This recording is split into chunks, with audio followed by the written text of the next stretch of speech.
Hello, ladies and gentlemen. In this video, we will try the minced meat Manti that has become quite viral recently and is made without kneading dough.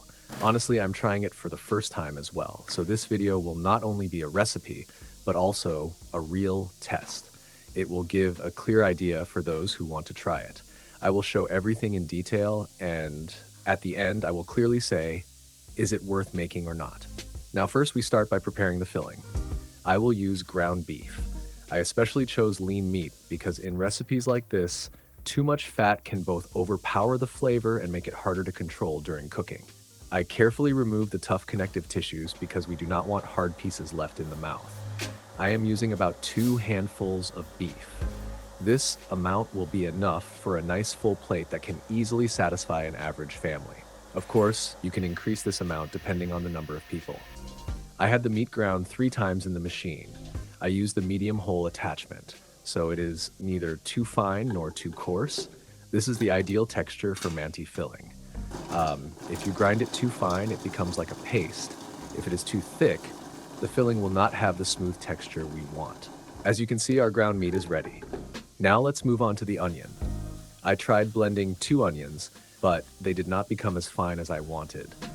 This is because the machine I used is an industrial type blender. It cannot process small amounts very well. So I continue by grating 1 large onion. This texture is exactly what we want. There is a small tip here. Using too much onion, especially in fillings that will be used raw, can leave a bitter taste. That is why I did not use the whole onion. This amount is enough. Measurement is important for a balanced flavor. Now I am adding the spices, a little salt, then black pepper. There was one thing I noticed in this recipe. In some attempts, the filling was falling apart. To prevent this, I'm making a small adjustment and adding 1 egg white to the mixture. This will act like a natural binder. It will prevent the filling from falling apart while cooking and will create a smoother structure. Now I knead the mixture well with my hand. This stage is important because the spices need to be distributed evenly and the meat needs to combine well. As you knead, the color of the meat becomes slightly lighter and the texture gets stickier, which shows that we are on the right track. Now we will prepare the minced meat into small pieces. This is one of the most critical points of this manty, because the size of the pieces directly affects both the cooking time and the texture you feel while eating. Some people use a teaspoon for this step to keep the size consistent, but I do it in a more practical way. I squeeze and break off small pieces by hand. This method is faster and also gives me better control over the shape. The important thing here is that the pieces should be neither too big nor too small. If they are too large, the inside may not cook properly. If they are too small, they lose the manty feeling. About the size of a hazelnut is ideal. The pieces I made were actually a little too big, so now I will cut them 1 by 1 into 2 pieces. At first, when you hear Manti without kneading dough, it sounds very practical, but honestly, it still has a challenging side. So it is not a completely effortless recipe. Yes, let me show you the size in my hand. The size you see now is ideal, because in a moment, these pieces will be coated with flour and they will naturally get a little bigger. That is why it is important not to leave them too large at the beginning. After placing all the pieces on the tray, I sprinkle flour over them. Then I gently shake the tray so the pieces roll around. This way, every side gets evenly coated with flour. If you want, you can also throw them directly into more flour, but at the first stage, shaking the tray is easier to control. The other method makes more sense in the second stage. Now, I want to give an important recommendation here. If you put these pieces in the freezer for a short time at this stage, your work becomes much easier, because soon we will dip these pieces into water and then coat them with flour again. If they are too soft, they stick to each other and separating them becomes really difficult. Honestly, I struggled a little, maybe because it was my first time trying it, so my recommendation is to do this process little by little. I put them all into the water at once. You know this recipe was supposed to be practical. Well, this is exactly where it requires some patience. I take the pieces with a strainer spoon, dip them briefly into water, and then back into the flour. This time I added about 1 cup of flour to the tray and spread the pieces again. As you can see, some of the pieces at the bottom stuck together a little. You will not make this mistake.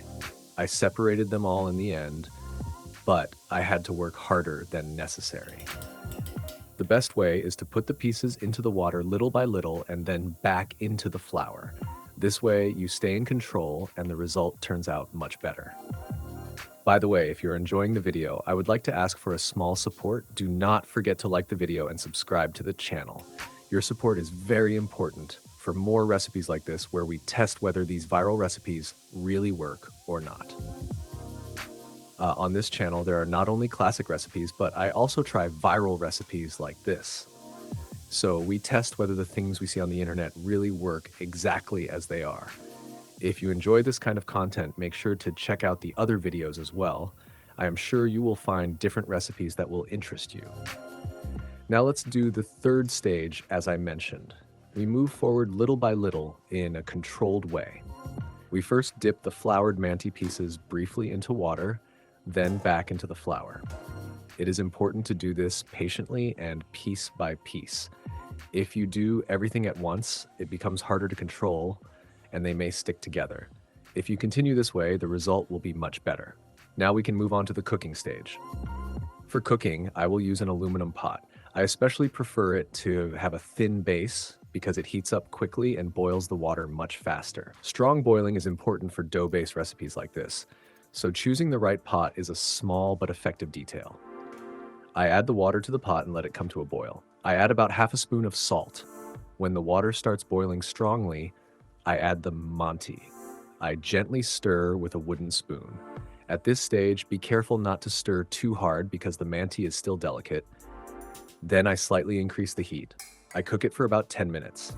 After cooking, I remove the manty with a strainer without draining all the water. Leaving it slightly moist gives it a much better texture when serving. Now let's make the classic topping. I prepare garlic yogurt. I whisk the yogurt well and add garlic and a little salt. Let's prepare the oil for pouring on top. You can use butter, but if you use it alone, it can quickly solidify on top of the yogurt. So I mix a small amount of butter with a little sunflower oil. This way, it tastes great and you do not have the problem of it hardening. I add dried mint and red pepper flakes to the oil. There is one important thing you need to pay attention to here. Do not burn the spices. After the oil gets hot, add the spices and pour it over the manty immediately without waiting too long. And the result, honestly, the taste is really good. But it is not a recipe that is completely effortless. It still takes work and time. Be prepared for that. But in terms of flavor, it is definitely a recipe worth making. A clear result for those who want to try it. Yes, it takes effort, but it is worth it. See you in the next recipe. Goodbye.